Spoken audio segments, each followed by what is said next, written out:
Well, it's 7:05 on the East Coast, 1:05 in Hawaii.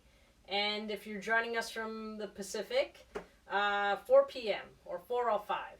So, thank you so much for joining the Hawaii Symphony Musicians Education live stream on Instagram. As you can see, I got a lot of trumpets. Well, hopefully you can kind of see on the screen. There's a lot of trumpets, and I'm going to talk about them. I'm JoAnn Lamolino, and I'm the Associate Principal Trumpet of the Hawaii Symphony Orchestra. Aloha! So, the first trumpet I'm going to talk about is the B-flat trumpet. The B-flat trumpet is the trumpet that most of us start on in elementary school. And it is probably the most common trumpet around the world. The trumpet that we play mostly in the orchestra is the C trumpet. So as you can see, the tuning slide is a little bit shorter. I can also assure you that the slides on the valves, off of the valves, are also shorter, but it's kind of harder to see. So just take my word for it that all the slides are a little shorter for it to play in C versus B flat. So I'm going to play a little B flat trumpet. Oh, before I do that, I want to show you the cornet. A lot of times when you're in school, like elementary school, middle school, high school, you see that the part will say trumpet or cornet. So this is the cornet. A lot of us we don't get experience on the cornet when we're young. Some of us do, and that's super cool. Like if you started out in brass band or something. I did not. So my experience with the cornet as a student was pretty limited. But, so this is the cornet. As you can see, it's kind of like the shorter, stockier cousin of the trumpet. And it plays a little mellower. And that's because the tubing is conical. So meaning that it starts out pretty narrow and then it gradually gets fatter as it goes. The trumpet makes a slightly more brilliant sound, and that's because it's cylindrical. Meaning that the width of the tubing is pretty much the same the entire way until you get to the bell. I'll get a little closer, you can see. Boom and boom. Alright, so now I'm going to play a couple of things on these two so that you can hear the difference.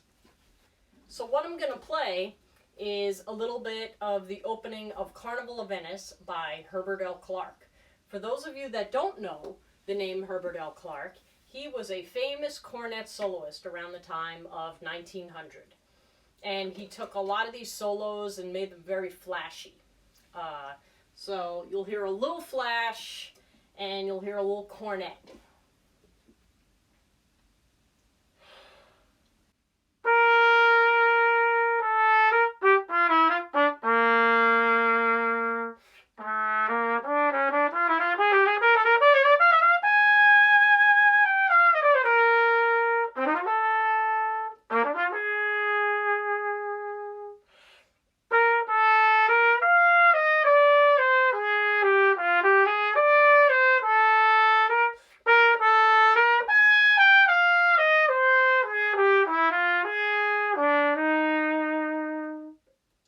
Cornet.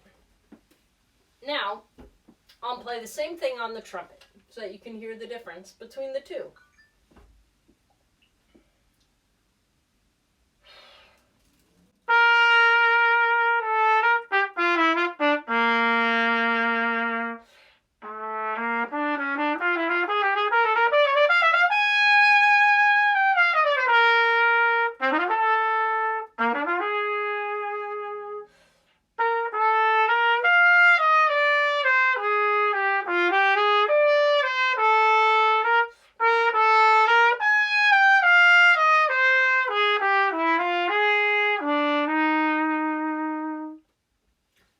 Trumpet, cornet.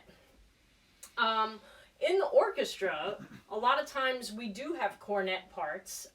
Typically, I try to play a C cornet Unfortunately, my C cornet could not make it back to the East Coast from Honolulu for this trip, so it is sitting on my desk in Honolulu currently. So, up next, I'm going to show you the difference between the B-flat trumpet and the C trumpet. So, I'll come up a little closer. You're welcome, Michelle. I'm happy to bring them closer so that you can see. All right, so now I'm going to do a little playing on these. I'm going to play the opening of Mussorgsky's Pictures at an Exhibition. For those of you that don't know Pictures at an Exhibition, it was originally written for the piano, and then many different composers actually orchestrated it. The most popular one is Ravel's orchestration. And if you don't know, the Ravel orchestration actually starts with a big trumpet solo that most of us really love to get to play. First, I'll show you how it sounds on the B-flat trumpet.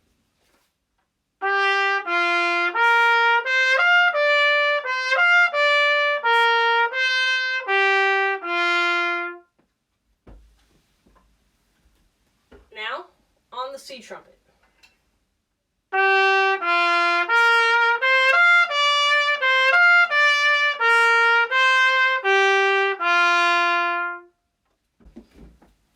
So those are the two sound differences. Now, I'm not sure if I covered this yet, but the reason why I am playing a Yamaha right now. Thank you very much. Both B-flat and the C trumpet I am playing today are Yamaha trumpets. That is to say, I'm not married to one maker or the other. I was a proud Bach player for many, many, many, many years, and I still have my Bach B-flat and my Bach C trumpet. I do love them. They're fantastic, but I sort of think of them a little bit. I think of playing different brands of instruments, sort of like, what kind of coffee are you in the mood for? You know, some days you want an espresso, and some days maybe you want a latte. Some days maybe you want your coffee black. Some days maybe you want some half and half. Raina, hey! What size mouthpiece do you play on? I play on a 1 1/4 C with a, it's not a stock throat or a stock backbore. Next week, we're going to be talking all about mouthpieces. I believe my colleague Zach Silberschlag will be taking over for that, but this is the throat, is this hole that goes in from the cup right in there, and this is the backbore. The backbore is measured from this way to this. For those of you that want to know that, I play a 24 throat and I play a Park M24 backbore. At least that's what I'm playing on today. Who knows? That could change. I could also tell you a little bit more about the mouthpieces that I do choose to use at other times, like particularly if I'm playing in a pops program or for a long brass quintet recital. I do play a Bach 3C, and that's a 24 throat with a 24 backbore. Oh, Raina, I could also tell you, too, that the brand of mouthpiece that I'm playing here is made by Toshi, and he is a Japanese maker. How did I modify the backbore? Okay, well, there's many makers, mouthpiece makers in the United States and around the world that can adjust your backbore for you. This backbore is actually a copy of the M24, and I had Vladimir from Dylan Music in Woodbridge, New Jersey, do that modification for me. He copied it off of my Park M24 backbore that I had on another mouthpiece. Okay, so up next, oh, I didn't finish. Yeah, as you can hear, maybe you heard before, between the B-flat and the C trumpet, the C trumpet gives off a slightly more brilliant sound. And in American orchestras, we've become very comfortable with the way that sounds and how that blends with the strings and the woodwinds. In other countries like Great Britain, they typically use the B-flat trumpet in the orchestra. And it wasn't uncharacteristic, you know, in the 1940s, probably the 1950s or so. Yeah, Dylan music, right? So yeah, it wasn't uncommon that you would use mostly B-flat in the orchestra. But nowadays, in the 21st century, in the United States, we typically use the C trumpet. Okay, up next, I'm going to show you the difference between the B-flat trumpet and the E-flat trumpet. So in case you don't know, there's tons of different trumpets pitched in different keys, and that's what they're all lined up behind me on the floor. So I'm next going to show you the E-flat trumpet. Right after that, I'll show you the Piccolo Trumpet. I'll show you the D Trumpet, and I have my Rotary Trumpet, and if you're lucky, you're going to hear a little happiness on the Baroque Trumpet. All right, so up next is going to be E-flat and B-flat. For a size comparison, this is the B-flat followed by the E-flat. So as you can see, this one is in fact quite shorter. There are plenty of people though that do play E-flat and D trumpets that have a long bell. I have a short bell, maybe because I'm short, I don't know, but I like the short model. This trumpet, for those of you that want to know, this is a Schilke. It was made in Chicago. It's quite old. It has a 4-digit serial number. I know they do not make this model and probably haven't for quite some time. So why do we use the E-flat or the D trumpet? Basically to get a slightly more brilliance. It also can help you out because you're not playing as high. At least in your mind, you're not playing as high if you've got a lot of high playing to play.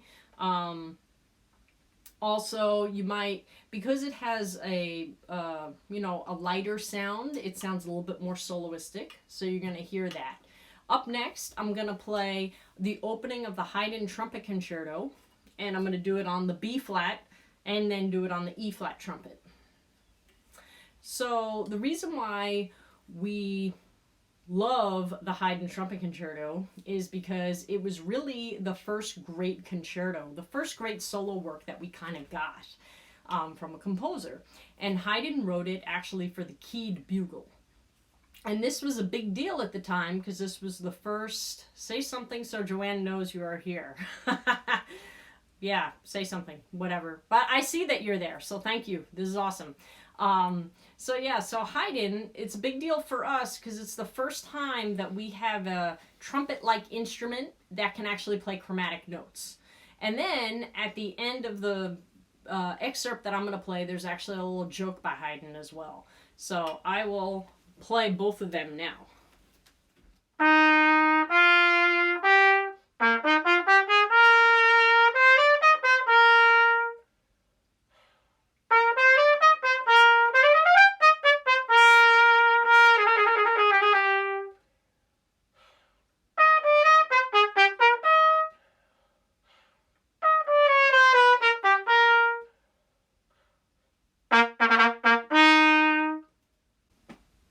B-flat. Now I'm going to do the same thing on the E-flat trumpet. We're also going from, on the B-flat trumpet, you play it in the key of F. We love the key of F, right? All trumpet players love the key of F. But on the E-flat trumpet, it puts us in the key of C. So everyone loves the key of C even more.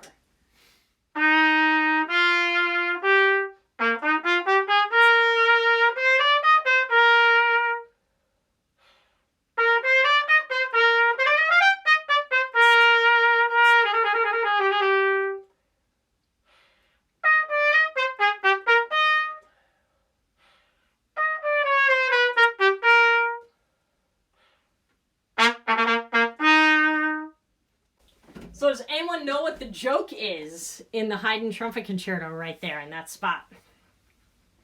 The joke is the bum ba da dum bum bum because Haydn was a prankster. So if you know his symphonies and you know his jokes, you would know about like his little jokes and stuff. Zach, hey, how's it going?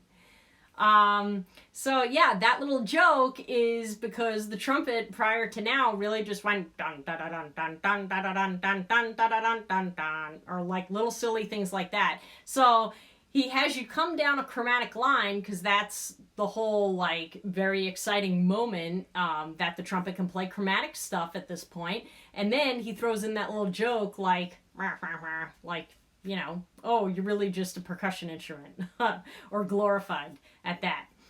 Okay, so coming up, I'm going to play a little piccolo trumpet. I'm going to show you the size of it in comparison to the B flat. So this is a much smaller instrument than the B flat or the C trumpet. It plays an octave higher, and I have it right now so that the tuning slide is playing in A. You can also have this instrument play in B flat, which for me is less common than when I play in A. There's also a really great piccolo trumpet that's pitched in C, but I don't have one of those. So I'm going to show you where we play the piccolo trumpet. You know, Bach wrote for the clarino, and reconnecting. Okay, I think we've reconnected. Great. What mouthpiece do you use on your piccolo? Well, that's a good question. Let me look. It is a Warburton 5SV top with a Warburton 8 backboard. Husband, thank you. Actually, it's not. So, yeah, I used to play the 4S top, and then I had to play the piccolo part to Bolero in an orchestra maybe like 5 years ago or so, and I felt like I needed something a little bit more forward, and this helped me with that so that I could project a little more in large orchestra. But yeah, typically you want to play the piccolo trumpet in older music written by Handel or Bach. They wrote for the clarino, which is, you know, an instrument that we don't play nowadays, and those parts work really well on the piccolo trumpet. If you've ever gone to a wedding and heard a trumpet player, I'll also kick in a little bit of that as well. But the first thing I'm going to play is a little bit of B minor Mass. We are back. Sorry for the technical difficulties over here. But there's still more trumpets to play. So I'm going to pick back up with some piccolo trumpet. So here we go. Okay, so piccolo trumpet, I mentioned, a lot of times we play it in the orchestra. We also play it for weddings. We play it in chamber groups, all kinds of stuff. And here it is again. It's like half the size of regular B flat trumpet. And so right now I'm gonna play a little wedding ditty for you, Prince of Denmark.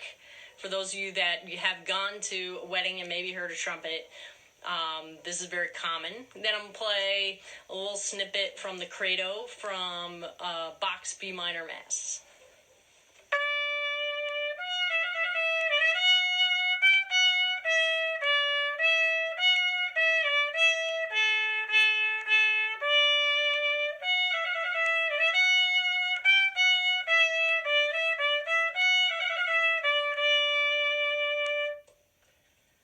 That's good old Jeremiah Clark's Prince of Denmark. Now a little B minor Mass action.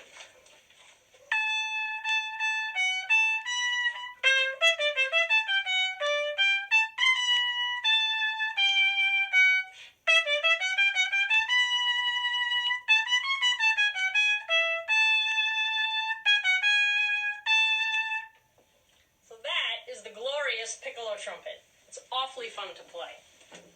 So up next, I'm going to show you the rotary valve trumpet. I'm going to show you the rotary valves in comparison to C trumpet. So here's the C trumpet. Here's the rotary valve trumpet. So as you can see, for those of you that may or may not know about these valves, trumpet, a typical trumpet, this is a piston valve trumpet. Goes up and down. It's got holes. pistons. So it looks like that. Now, rotary valves, for those of you who've ever seen a French horn, which it looks like most of my listeners know about a French horn, these are very typical of the same types of rotary valves that a French horn might have. The rotary valve trumpet is very common as the main trumpet in Germany and Austria.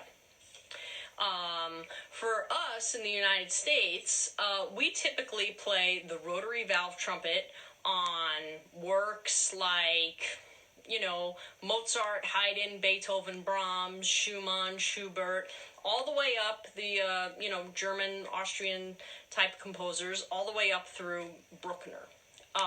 Maybe sometimes even Wagner.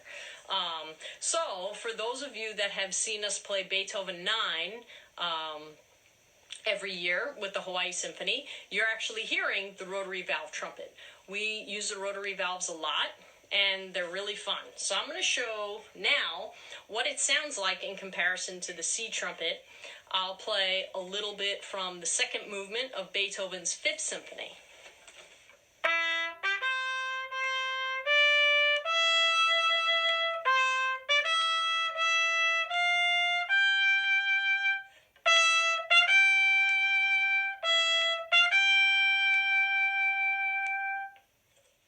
Sometimes conductors still want piston valve trumpet on Beethoven, so we still have to do that from time to time. So now I'll play it on the C trumpet.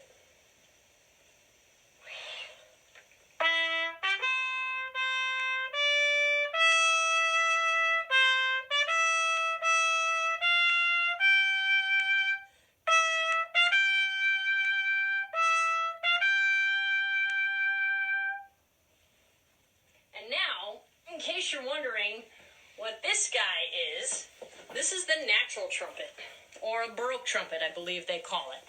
So typically, you would play this. We do not play these in the Hawaii Symphony Orchestra. Period instrument orchestras would play these. Why is the rotary sometimes preferred? The rotary is sometimes preferred, thanks Polar Bear Trumpet. The rotary valves are preferred by many conductors because it's a warmer sort of sound that blends really well on these types of pieces when we're typically playing a lot of 5 and 1. Okay, so just for kicks, I'm going to show you what the Baroque trumpet sounds like on the same Beethoven 5 lick. The way that this trumpet works, because as you can see, it looks like just a big tube, it has holes. So it has holes here, and here, and here. And with the holes, you basically have to pick up your fingers rather than push down valves.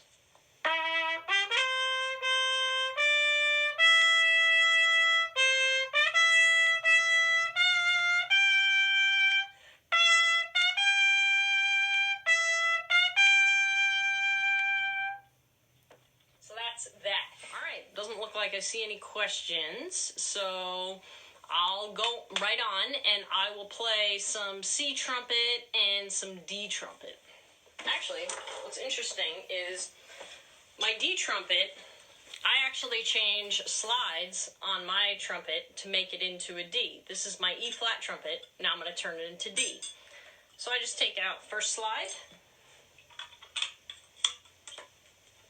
and then take out tuning slide. Now I'm in D. So now, you're here, the D trumpet in comparison to the C trumpet. So as you can see, the D trumpet is still just a little shorter, and where we would use a D trumpet, like an E flat trumpet in the orchestra, same sort of thing as before, as what I said, is that the D trumpet kind of gives you a little bit more of a brilliant sound and a little bit more of a shimmer, and you would want to use it to make your life a little easier on stuff. We typically use them on POPs programs, a lot of movie music because it gives a really great, brilliant shimmer to kind of cut through the whole orchestra. It sounds a little more heroic at times, I think. And also, you can use the D Trumpet maybe in some of the Bach works that I mentioned earlier. Bach typically would write for 3 trumpet parts. So the first 2 trumpet parts, you'd use a Piccolo Trumpet, and the third trumpet part is a little bit more like a percussion part, and that usually works really well on a D Trumpet or a C Trumpet, but really a D Trumpet. It blends really well with the piccolos. So now I'm going to play a little Star Wars. For those of you that maybe caught our concert, we did the original Star Wars back in, was that late January, early February, and it was so much fun. So I'm going to play the main theme for you right now. I'm going to play it on D Trumpet and then the C Trumpet so you could hear the difference. Are there benefits for practicing on different trumpets? Yes, there's lots of benefits. Basically, why you want to practice on different trumpets is it's sort of like having a tool. You want to have all these tools that work for you in your box, and at different times you need to pick up that tool because it's just better for the job. I typically practice all my trumpets regularly. Most of my days I practice mostly on the B flat and the C trumpet, and if I know coming up in my schedule I need to play E flat trumpet, I usually start playing it a few weeks before. Same with the D trumpet. Piccolo trumpet I regularly play every week. Rotary trumpet I play all the time. That's during the orchestra season when we're giving concerts, we play a lot of rotary trumpet. So I end up playing that a lot, pretty much every day.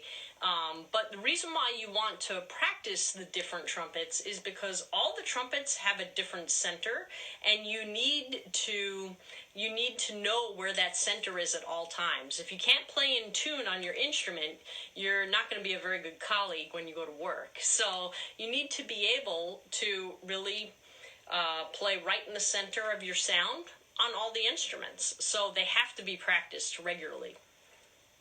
Okay. A little Star Wars.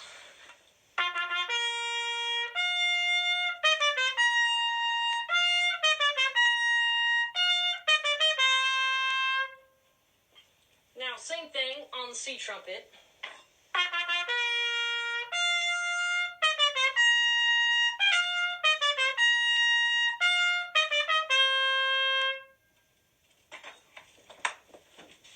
So that's the difference between all the trumpets. One bonus. So this is a bugle that I picked up when I was on a high school trip. I guess right after high school, I had the privilege of playing in an honor band that went to Austria and Germany. And when I was in Vienna, I went to a music store with a friend of mine, and I bought this bugle. So it's kind of a little silly instrument, but believe it or not, I actually did use it in a concert series when I used to play in the Charleston Symphony. We played the Haydn Toy Symphony.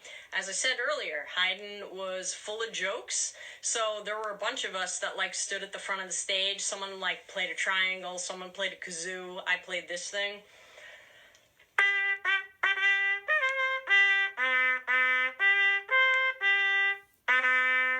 So, more of a joke by Haydn. So, yeah, those are all the trumpets that I can show you today. Unfortunately, my flugelhorn is sitting in Honolulu, and I am not sitting in Honolulu, so I do not have that to show today. Thank you all so much for joining in this live stream. It was super fun for me. It was my first time doing it, and yeah, come and follow HSO Musicians and Hawaii Symphony Orchestra. We have tons of really great content going up right now because, unfortunately, because we're not giving any concerts because of the worldwide pandemic, we're really missing it, and we're really missing which one's your favorite. Let's see. The trumpet that is my favorite is the one that I'm playing right now. That's my answer about that. So, but yes, thank you so much for joining in the first trumpet live stream. I believe we're going to be doing a few more between me and my colleague, Zach Silverschlag. And we hope to get back to the concert hall really soon because we really miss it a lot. So, thanks again, everybody. Aloha.